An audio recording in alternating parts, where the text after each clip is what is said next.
নমস্কার দর্শক, আমি অ্যাস্ট্রোলজার সৌরভ। আপনাদের সবাইকে আমার চ্যানেলে স্বাগত জানাচ্ছি। আজকে যে বিষয়টা নিয়ে আলোচনা করব সেটা হচ্ছে গিয়ে মেষ রাশি। মেষ রাশি আগামী 1 বছর বা আগামী 2 বছর কেমন যাবে সেটা নিয়ে আজকে আমরা আলোচনা করব। দেখুন, বৃহস্পতির ট্রানজিট হতে চলেছে মে 14, 2025 বৃহস্পতির ট্রানজিট হবে এবং মে 18 রাহু ও কেতুর ট্রানজিট হবে। তো এই দুটো বড় ট্রানজিট খুব শিগগিরই হতে চলেছে। এই ট্রানজিটের ফলে এবং শনিদেব যে ট্রানজিট করেছে তার ফলে আপনারা কি ফল পেতে চলেছেন সেটা নিয়ে আজকে আমরা আলোচনা করব। দেখুন, শনিদেব আপনার 12th হাউসে গোচর করেছে।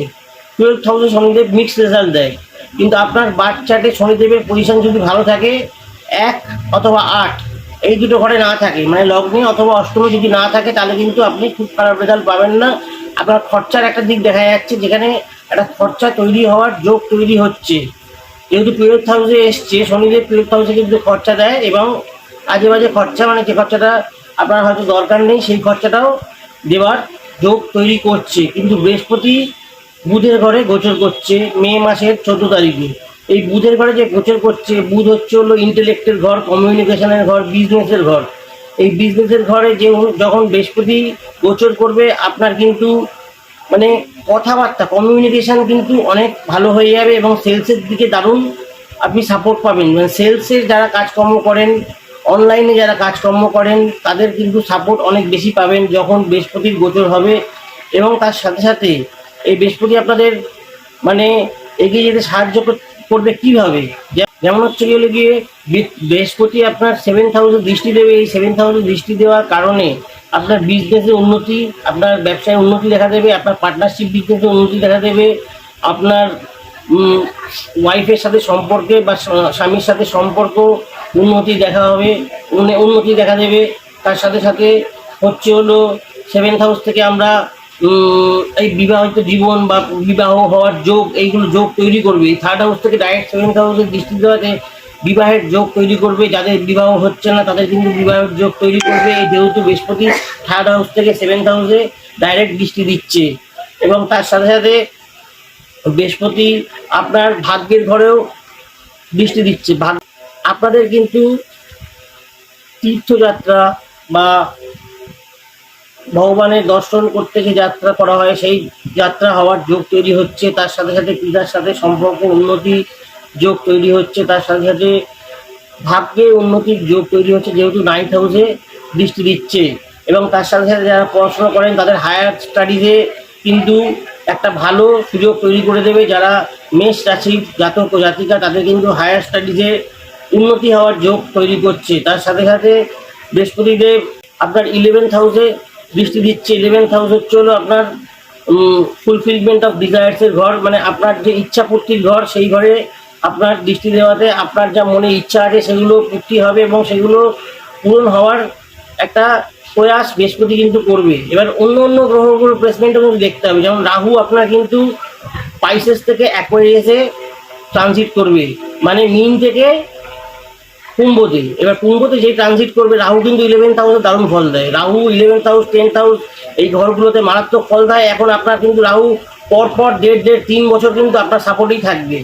আপনার বার্থ চার্টে রাহু যদি একটু পজিশন ভালো থাকে, তাহলে কিন্তু আপনার মানে এখন রাহু কিন্তু প্রচুর টাকা একসাথে উপার্জন করিয়ে যায়। রাহু হচ্ছে ইলিউশন ক্রিয়েট করে। রাহু এমন একটা গ্রহ যে কিন্তু আপনাকে মানে ভিখারি থেকে একদম রাজা করে দেয়। রাহু এমন একটা গ্রহ। রাহু যেহেতু এখন 11th হাউসে ট্রানজিট করছে এবং তারপরে 1.5 বছর পর আবার 10th হাউসে ট্রানজিট করবে, আপনার এই রাহু কিন্তু আপনার জন্য খুবই সাপোর্টিভ এবং জীবনে এগিয়ে যেতে আপনাকে প্রচুর সাহায্য করবে। আপনার বার্থ চার্টে রাহুর পজিশন যদি কোন কোন ঘরে না থাকলে ভালো হয় আমি বলে দিচ্ছি। যদি 2 নম্বর ঘরে থাকে সেটা কিন্তু খুব একটা ভালো না। যদি 8 নম্বর ঘরে থাকে সেটা খুব একটা ভালো না। যদি 9 নম্বর ঘরে থাকে সেটা খুব একটা ভালো না। এবং যদি 12 নম্বর ঘরে থাকে সেটা খুব একটা ভালো না। এই ঘরগুলোতে রাহু থাকলে রাহু কিন্তু ডিস্টার্ব করবে। রাহু 2 নম্বর ঘরে থাকলে ফাইন্যান্সিয়াল আপ অ্যান্ড ডাউন দেবে। রাহু 8 নম্বর ঘরে থাকলে খারাপ রোগ দেয়, মানে যেটা চট করে ডায়াগনোস হয় না সেরকম রোগ দিয়ে দেয়, লং লাস্টিং ডিজিজ দিয়ে দেয়। রাহু 9 নম্বর ঘরে ভাগ্যে কিন্তু আপ ডাউন এনে দেয়। এবং রাহু 12th হাউসে ঘুম হতে দেয় না এবং বাজে খরচা করায়। এই ঘরগুলো যদি রাহু না থাকে তাহলে কিন্তু আপনার অত চিন্তার কারণ নেই। রাহু মিডিয়াম রেজাল্ট দেয় হচ্ছে 1st হাউস আর 7th হাউসে। ফার্স্ট হাউস যদি রাহু থাকে, সেভেন্থ হাউস যদি রাহু থাকে, তাহলে কিন্তু মিডিয়াম রেজাল্ট দেয়। এছাড়া 3, 6, 10, 11 মানে বাম্পার রেজাল্ট দেয়। 3, 6, 10, 11 মানে রাতারাতি কোটিপতি তৈরি করে দেয়, মানে এক রাতে ট্রান্সফর্ম করিয়ে দেবে কোটিপতিতে, সেরকম ক্ষমতা রাখে এই রাহু। অতএব আপনার বার্থ চার্টে রাহুর পজিশন যদি খুব ভালো থাকে, তাহলে কিন্তু আপনি এই গোচরের অনেক দারুণ এফেক্ট পাবেন। এই যে গোচর হতে চলেছে তার এফেক্ট আপনি দারুণ পাবেন। এবং এই এফেক্ট, এই গোচরের ফলে আপনার কেতুও কিন্তু পঞ্চম হাউসে অবস্থান করবে। এই কেতু পঞ্চম হাউসে অবস্থান করাতে যেটা হবে, এমনি কোনো অসুবিধা করবে না, কিন্তু যারা ফিমেল আছেন তাদের কিন্তু, যারা বাচ্চা হওয়ার সম্ভাবনা মানে বাচ্চা হবে এরকম কোনো পজিশনে আছেন, তাদের কিন্তু একটু ডিস্টার্ব দিতে পারে। তাই জন্য প্রিকশন অলওয়েজ নেবেন যারা মেষ রাশি জাতিকা আছেন তাদের বলছি, ঠিক আছে। রাহু কেতু যেহেতু 5th হাউসে ট্রানজিট করছে, 5th হাউস ট্রানজিট করলে যেটা হয়, পঞ্চম ঘর আমাদের চাইল্ড বার্থের ঘর, পঞ্চম ঘর আমাদের লাভ অ্যাফেয়ারের ঘর, পঞ্চম ঘর আমাদের পড়াশোনার ঘর, 4th হাউসে আমাদের পড়াশোনার ঘর, কিন্তু পঞ্চম ঘরে আমাদের পড়াশোনার ঘর, এই দুটো ঘর থেকেই পড়াশোনা দেখা হয়।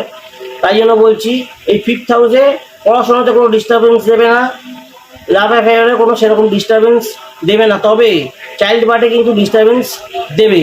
তাই জন্য আপনারা এই জায়গাটা প্রিকশন অবশ্যই নেবেন। আর এই শনিদেব আপনার কিন্তু এই সময় গাড়ি বাড়ি দেওয়ার একটা যোগ তৈরি করছে, যেহেতু 12th হাউসে বসে আছে, খরচা করাবে।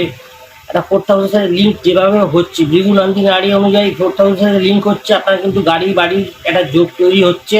এই সময় গাড়ি বাড়ি কিনে আপনার টাকা পয়সা খরচা হওয়ার যোগ তৈরি হচ্ছে। আর একটা কথা বলে দিই, শনিদেব বা রাহুদেব যেখানেই বসুক না কেন, যদি বৃহস্পতিদেবের দৃষ্টি আপনার বার্থ চার্টের কথা বলছি, ন্যাটাল চার্টের কথা বলছি, শনিদেব বা রাহুদেব যেখানেই বসুক না কেন, যদি সেখানে মানে কোনো খারাপ ঘরে ধরুন বসে আছে, যেমন ধরুন শনিদেবের খারাপ ঘর হচ্ছে হলো 1 আর 8, 1 এবং 8, কোনোভাবে যদি বৃহস্পতির দৃষ্টি বা বৃহস্পতির সাথে কনজাঙ্ক্ট হয়ে যায় একইভাবে, তাহলে কিন্তু আপনার সেই খারাপ ইয়েটা কমে যাবে। রাহুদেবের ক্ষেত্রেও তাই, 2, 8, 9, 12 যদি সেই ঘরগুলোতে রাহুদেব বসে থাকে এবং তার সাথে সাথে বৃহস্পতির দৃষ্টি যদি সেখানে পড়ে যায়, তাহলে কিন্তু খারাপ এফেক্ট কিন্তু দেবেই না, নাই বলতে পারেন। কারণ বৃহস্পতি হচ্ছে, আমরা গঙ্গা জল বলি, বৃহস্পতি যেখানে তাকাবে সেখানে কিন্তু দৃষ্টি দেবে, সেখানে কিন্তু খারাপ জিনিস হবে না, সেই খারাপ এফেক্টগুলো কিন্তু একদম মিনিমাইজ করে দেবে। তাই জন্য বলছি আপনার কিন্তু যে বাড়ি গাড়ি একটা যোগ তৈরি হচ্ছে মানে এই সময়, এবং 7.5 প্রথম ফেজ কিন্তু তৈরি হয়েছে, যে শুরু হচ্ছে। তাহলে ভয় পাওয়ার কিছু নেই, শনিদেব কিন্তু কাউকে ক্ষতি করতে আসে না, এই জিনিসটা আপনাকে মাথায় সবসময় রাখতে হবে। শনিদেব কারোর জীবনে ক্ষতি করার জন্য আসে না, শনিদেব আসে হচ্ছে হলো আপনাকে তৈরি করে দেবে, আপনাকে তৈরি করে দিয়ে যাবে একদম পুরো। আর ভয় পাওয়ার কোনো কারণই নেই, কারণ হচ্ছে হলো দেখুন, শনিদেব আপনি কর্ম ভালো করবেন, কর্মটা ভালো রাখবেন, আপনার কোনো প্রবলেম হবে না। আর শনিদেবের পজিশন যদি বাচ্চাতে ভালো থাকে, খারাপ হওয়া তো দূরের কথা, আপনার কিন্তু আপনাকে রাজা করে দেবে, একদম রাজা করে দিয়ে বেরিয়ে যাবে। অতএব আপনাদের আগামী 2.5 বছর কেমন যেতে পারে সেটা নিয়ে একটা মোটামুটি আলোচনা আজকে করলাম। এবং আপনারা যদি নিজেদের বার্থ চার্ট পার্সোনালি অ্যানালাইজ করাতে চান, আপনারা কিন্তু আমার সাথে যোগাযোগ করতে পারেন। আমি বেহালায় আমার চেম্বার, এখানে এসে যোগাযোগ করতে পারেন, অনলাইনেও যোগাযোগ করতে পারেন। আজকের মতো ভিডিওটা এখানে শেষ করছি। আপনারা সবাই ভালো থাকবেন, চ্যানেলটা সাবস্ক্রাইব করবেন, একটা লাইক দেবেন, তাহলে কি সাপোর্ট পাবো একটু। তাহলে নমস্কার।